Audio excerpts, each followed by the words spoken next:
বড় মিষ্টির দোকান চালায়। তাকে দেখে বেশ একজন দয়ালু উপকারী মানুষের মতোই লাগছিল।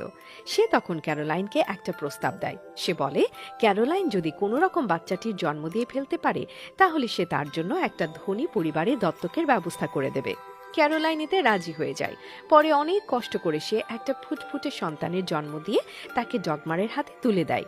এরপর ক্যারোলাইন নিজেও ডগমারের মিষ্টির দোকানে কাজ নেয়। কিছুদিন পর সে জানতে পারে তার মতো আরো অনেক অসহায় মেয়েকে ডগমার আশ্রয় দিয়েছে। কিন্তু একটা ব্যাপার ক্যারোলাইনের মনে সন্দেহ হতে থাকে। ডগমার তাকে কখনোই জানায় না তার বাচ্চাটিকে সে ঠিক কোন ফ্যামিলিতে দত্তক দিয়েছে। তাই এক রাতে সে ডগমারকে চুপি চুপি অনুসরণ করে দেখতে পায় এক নির্জন জায়গায় যেয়ে ডগমার একটি বাচ্চাকে নিষ্ঠুরভাবে খুন করে তাকে ড্রেনে ফেলে দিচ্ছে।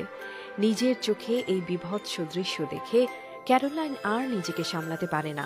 সে সাথে সাথে ডগমারকে কঠিনভাবে চার্জ করে। এই ডগমার আসলে একজন বিকারগ্রস্ত সিরিয়াল কিলার, কিন্তু সে নিজেকে বারবার ডিফেন্ড করতে থাকে এই বলে যে সে নাকি আসলে এইসব অসহায় বাচ্চাদের মুক্তি দিচ্ছে। বেঁচে থাকলে এদেরকেও পৃথিবীর কঠিন সব বাস্তবতা মোকাবেলা করতে হবে, তাই এদেরকে মেরে ফেলে সে আসলে সমাজের বোঝাই কমাচ্ছে। এই অদ্ভুত লজিক দিয়েও সে একটা সময়ে ক্যারোলাইনকে নিজের বশ করে ফেলে, কারণ ততদিনে সে গোপনে গোপনে ক্যারোলাইনকে এক নিষিদ্ধ ড্রাগ দিয়ে আচ্ছন্ন করে ফেলেছে। এরপর একদিন সেখানে ক্যারোলাইনের সেই পুরনো বান্ধবী ফ্রিদা আসে। আজ তার কোলেও তার নবাগত ফুটফুটে শিশু সন্তান। সেও নিজের বাচ্চাকে বিশ্বাস করে ডগমারের হাতে তুলে দেয়।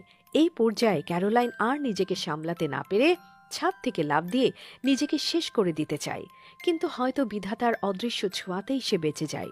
এদিকে এই বাসার অদ্ভুত সব কাজকারবার দেখে ফ্রিদার মনে ডগমারের ব্যাপারে সন্দেহ জন্মায় এবং সে পুলিশে খবর দেয়। পুলিশি তদন্তে বের হয়ে আসে ডগমার এখন পর্যন্ত 25টি শিশুকে এভাবে গলা টিপে খুন করেছে, যার মধ্যে একটি ছিল তার নিজের সন্তান। এই হইচই ফেলে দেয়া মার্ডার কেসটা পরে আদালতে গেলে সে আবার নিজেকে নির্দোষ বলে দাবি করে। এখানেই শেষ নয়, সে এমনকি এটাও বলতে থাকে এদেরকে মেরে ফেলে সে আসলে সমাজের উপকারই করেছে। এই উন্মাদ সিরিয়াল কিলারের মধ্যে এতটুকু অনুশোচনা দেখা যায় না। যাই হোক, একটা সময়ে তার ফাঁসি হয়ে গেলে ক্যারোলাইন আবার তার ফেলে আসা স্বামী পিটারের কাছে ফিরে যায়। সে বুঝতে পারে হয়তো পিটারের চেহারা আজ বিভৎস দানবের মতো, কিন্তু একমাত্র সেই তাকে সত্যিকারের ভালোবেসেছিল। শেষ দৃশ্যে দেখা যায় তারা আবারও তাদের ফেলে আসা সংসার শুরু করেছে। এমনকি তারা ডগমারে রেখে যাওয়া কিশোরী মেয়ে এরেনাকে তাদের নিজেদের মেয়ের মতোই আপন করে নেয়। ফ্রেন্ডস, আপনাদের মধ্যে কে কে দেখেছেন the girl with the needle? Please জানিয়ে দিন কমেন্ট সেকশনে। কথা হবে ডেফিনেটলি নেক্সট কোনো ভিডিও নিয়ে। Take care.